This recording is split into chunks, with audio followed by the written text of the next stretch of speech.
포스트 팬데믹 시대 워싱턴 한인사회가 메릴랜드와 버지니아 구별 없이 협력하려는 움직임에 적극 나서고 있습니다. 지난달 미실업률은 5.4%로 급락하고 일자리는 94만 3천 개나 급증한 것으로 나타났습니다. 워싱턴 DC와 뉴욕의 일부 극장과 실내 공연장은 당분간 백신 미접종자들의 출입을 불허하겠다고 밝혔습니다.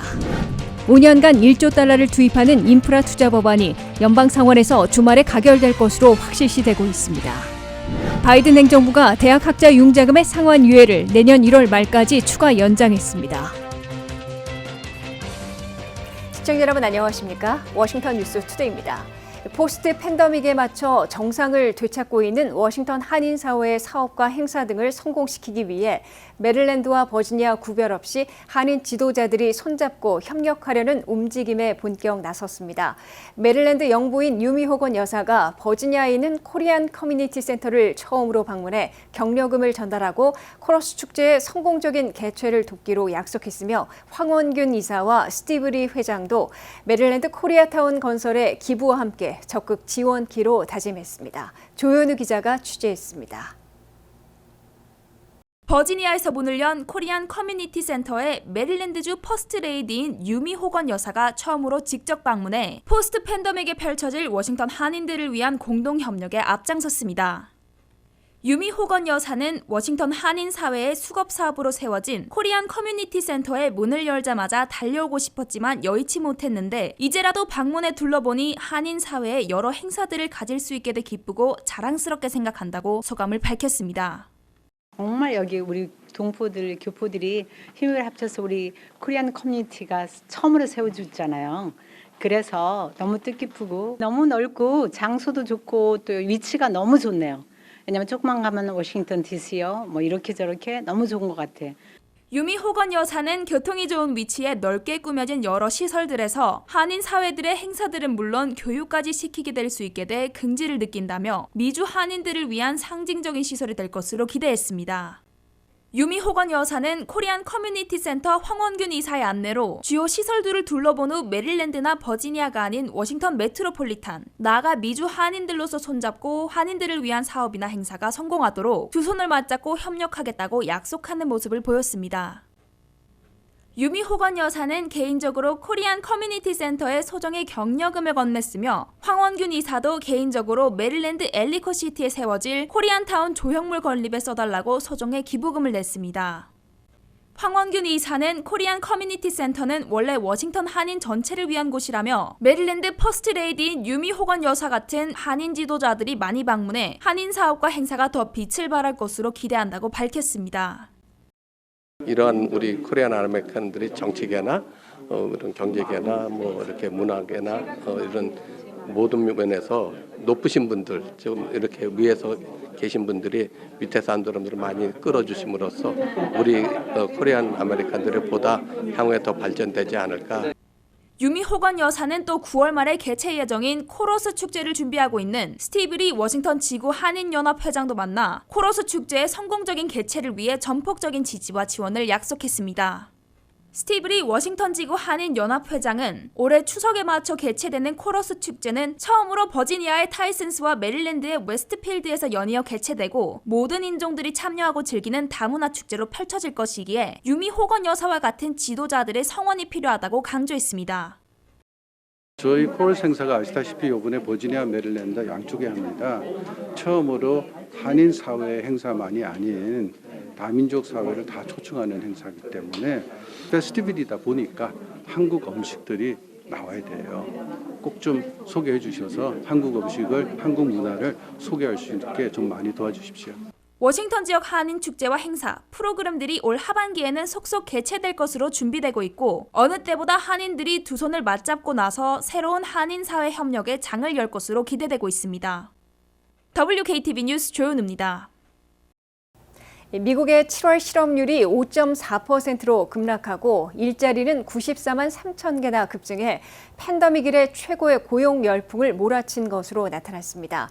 그러나 이번 고용 통계는 델타 변이 바이러스의 기승에 따른 새 감염 확산이 본격화되기 직전의 상황이어서 앞으로의 고용이 냉각될지 열기를 이어갈지 기로에 서고 있습니다. 안혜린 기자가 보도합니다. 미국의 고용이 7월에 한여름 열풍을 몰아쳤으나 델타 변이 바이러스까지 물리칠지 아니면 제동이 걸릴지 또 한 번의 중대 분수령을 맞고 있습니다. 미국의 7월 실업률은 5.4%로 전달 5.9%에서 한꺼번에 0.5포인트나 급락했습니다. 이는 팬데믹 직전의 3.5%로 복귀하는 데는 아직 먼 길이지만 팬데믹 이래 최저치로 개선된 겁니다. 특히 7월 한 달 동안 미국 경제에선 무려 94만 3천 개나 일자리를 늘리는 열기를 보였습니다. 6월의 일자리 증가도 당초 발표됐던 85만 개에서 이번에 94만 8천 개로 상향 조정됐습니다. 이로써 미국에선 백신 접종으로 경제활동이 재개되고 일상을 되찾으며 팬데믹 이래 최고의 고용 열풍을 불러일으켜 6월과 7월 두 달간 188만 1,000개나 일자리를 늘렸습니다.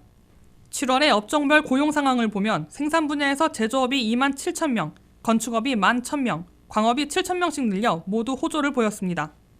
서비스 분야에서는 역시 식당과 술집에서 25만 3천 명을 늘린 것으로 비롯해 레저 호텔 식당 업종에서 가장 많은 38명이나 증가시켰습니다. 이어 프로페셔널 비즈니스 업종이 6만 명, 수송 저장업이 5만 명을 증가시켜 뒤를 이었습니다. 개학을 앞두고 교육에서도 4만 명이나 증원했으며 헬스케어에서는 3만 7천 명을 늘렸고 정보 2만 4천 명, 재정활동 2만 2천 명을 증가시켰습니다. 이에 비해 도매업에선 2,800명 소폭 늘린 반면 소매업에선 이례적으로 5,500명을 줄였습니다. 정부에서는 연방에서 주로 우체국에 1만 8천 명을 늘렸고 주정부는 8천 명 줄인 반면 로컬 정부에서 교사 22만 명 등 23만 명을 증원해 이를 합하면 24만 명이나 대거 증원했습니다. 미국의 코로나 사태는 현재 델타 변이 바이러스의 기승으로 하루 새 감염자들이 7일 평균으로 10만 명을 넘겨 보름 전보다 120% 급증했으며 중증 발병 입원자들은 5만 3천 명으로 82% 증가했고 사망자들은 439명으로 74%나 큰 폭으로 늘어났습니다. 7월 고용지표는 이러한 델타 변이 기승 직전의 통계이기 때문에 8월 고용지표에서도 뜨거운 고용 열기를 이어나갈지 아니면 급속 냉각될지 중대기로에 선 것으로 간주되고 있습니다. WKTV 뉴스 안혜련입니다. 델타 변이 바이러스의 확산을 막겠다며 워싱턴 DC, 뉴욕의 일부 극장과 실내 공연장에서는 당분간 백신 접종을 완료한 관객들만 출입을 허용하겠다고 밝혔습니다. 또한 백신 접종을 완료했더라도 극장 내에서 마스크 착용을 의무화하는 등 제한 조치를 강화하고 나섰습니다. 조현우 기자가 보도합니다. 워싱턴 DC, 뉴욕 등 미국 대도시 지역의 일부 극장과 실내 공연장이 백신 미접종자들의 출입을 제한하는 조치를 취했습니다. 워싱턴 DC 지역의 일부 극장과 실내 공연장들은 백신 접종을 완료한 관람객들만 입장이 가능하다고 어제 목요일에 발표했습니다. 워싱턴 DC 지역에 위치한 모자익 극장, 셰익스피어 극장, 울리 메머드 극장 등이 이에 포함되고 공연을 관람하기 위해 코로나 예방접종서를 필수로 제출해야 한다고 덧붙였습니다. FDA 혹은 WHO가 승인한 백신의 2회분 용량을 접종한 뒤 14일이 지난 뒤부터 백신 접종 완료자로 분류되며 존슨앤존슨의 얀센 백신의 경우 1회만 접종하고 14일이 지나면 극장에 입장할 수 있습니다. 이들은 적어도 올 연말까지 백신 미접종자들의 출입을 제한할 것이라고 말했습니다. 아울러 카네기홀, 메트로폴리탄 오페라 등 뉴욕 브로드웨이 극장 또한 이번 주부터 백신 접종과 마스크 착용을 의무화하기로 결정했습니다. 백신 접종 대상자가 아닌 12세 미만 아동의 경우 코로나 음성 결과지를 제출해야 입장이 가능합니다. 최근 미국의 코로나 사태가 4차 확산으로 재발되는 것을 방지하기 위해 회사, 레스토랑, 극장 등 일부 실내 장소들이 엄격한 제한 조치를 취하고 있습니다. 질병통제예방센터 CDC는 예방접종을 했더라도 사람이 밀집된 실내 장소에서는 마스크 착용을 권고했습니다. DC와 뉴욕의 일부 극장과 실내 공연장에서는 의무적으로 마스크를 착용해야 하고 지정된 좌석에서 음식을 섭취하거나 음료를 마실 때만 잠시 마스크를 벗을 수 있습니다. WKTV 뉴스 조현우입니다. 미 전역의 도로와 교량, 철도 등에 5년간 1조 달러를 투자하는 인프라 투자 일자리 법안이 마침내 연방 상원에서 초당적 지지로 주말에 가결될 것으로 확실시되고 있습니다. 초당안으로 추진된 인프라 투자 법안은 토요일 상원 표결에서 민주당 상원의원 50명 전원에 공화당 상원의원 20명 안팎이 가사해 상원의 60표 장벽을 가볍게 뛰어넘고 최종 가결될 것으로 보입니다. 워싱턴의 초당 정치를 되살린 1조 달러 규모의 인프라 투자와 일자리 법안이 연방 상원에서 60표 장벽을 잇따라 뛰어넘고 주말에 가결되는 초읽기에 돌입했습니다. 연방상원은 토요일 낮 본회의를 속개해 인프라 투자와 일자리 법안에 대해 60표 장벽을 다시 한번 넘겨 토론을 종결하고 60시간 안에 최종 표결로 가결하게 됩니다. 상원 60표 장벽을 다시 한번 넘겨야 하는 토요일 표결에서는 민주당 상원의원 50명 전원에다가 공화당 상원의원 17명 내지 20명이나 찬성할 것으로 보여 상원 통과가 확실시되고 있습니다. 초당안을 지지하며 찬성표를 던지고 있는 공화당 상원의원들 중에는 미치 매코넬 공화당 상원대표도 포함되어 있습니다. 연방상원에서 토론과 심리, 수정안들을 처리해온 인프라 투자와 일자리 법안은 공화당 랍 포트먼 상원의원 등 11명, 민주당 크리스텐 시네마 상원의원 등 11명을 비롯해 초당 타협파 22명이 주도해와 상원의 60표 장벽을 계속 넘겨왔습니다. 인프라 투자와 일자리 법안은 앞으로 5년간 신규 투자 5,500억 달러, 기존 교통 예산 4,500억 달러를 합해 1조 달러를 사회 기반 시설 개선에 투자하게 됩니다. 미 전역의 도로와 교량 개선에 가장 많은 1,100억 달러를 투자합니다. 미국의 에너지 산업을 화석에서 클린으로 전환하고 전력 체계를 개선하는 데 730억 달러를 투입합니다. 미국민들이 깨끗한 물을 마실 수 있도록 상수도 개선에 550억 달러를 쓰게 됩니다. 기후변화로 인한 가뭄과 홍수, 산불 등에 대처하는 데 500억 달러를 배정하고 있습니다. 공항 250억 달러, 항구 170억 달러 등 420억 달러를 투입하고 대중교통 수단에 390억 달러를 투자합니다. 전기차 공급 확대와 전기차 충전소 설치 등에 150억 달러를 쓰기로 했습니다. 5년간 신규 투자 예산에 5,500억 달러를 충당하기 위해 코로나 구호 패키지로 이미 승인받은 지원금 중에 쓰지 않은 2,500억 달러를 전용키로 했는데 여기에는 26개 주에서 조기 종료한 연방 실업수당 500억 달러도 포함됩니다. 또한 부당 청구에 받은 실업수당을 회수하는 500억 달러와 메디케어 리베이트 시행을 늦춰 절약하는 500억 달러를 인프라 개선에 투입하게 됩니다. 상원 다수당 대표인 척 슈머 민주당 상원 대표는 인프라 투자와 일자리 법안을 초당적 지지로 가결하자마자 3조 5천억 달러짜리 인적 인프라 가족 플랜을 민주당의 상원 50표로 독자 가결하는 데 필요한 첫 단계인 예산 결의안도 통과시킬 것이라고 다짐하고 있습니다. 바이든 행정부가 대학 학자 융자금의 상환 유예를 내년 1월 말까지 추가 연장했습니다.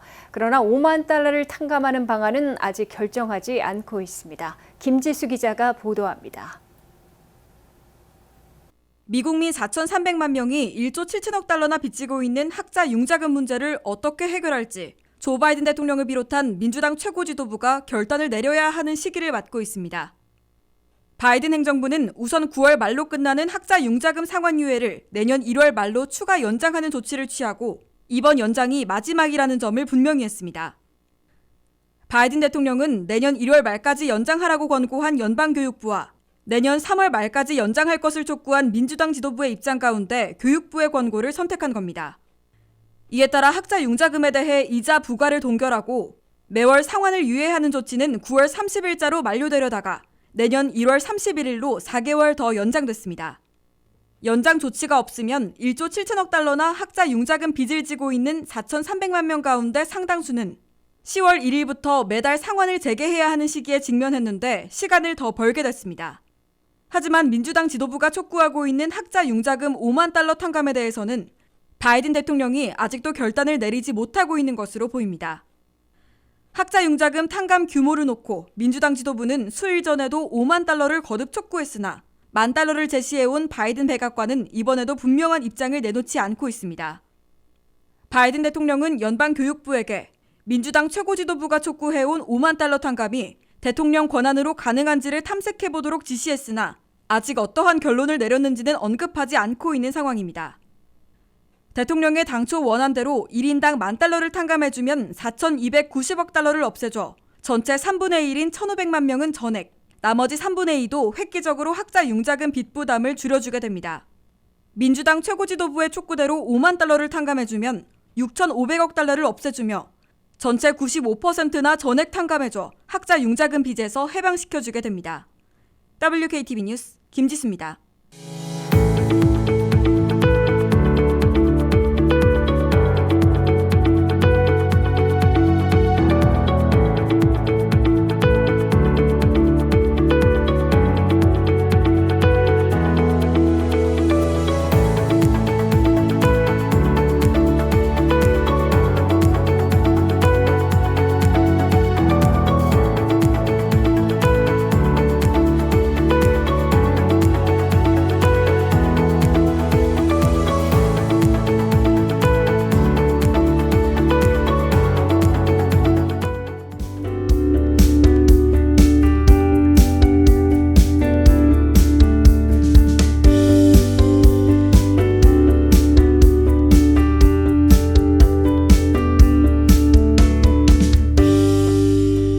워싱턴 뉴스투데이를 마치겠습니다. 시청해주신 여러분 고맙습니다.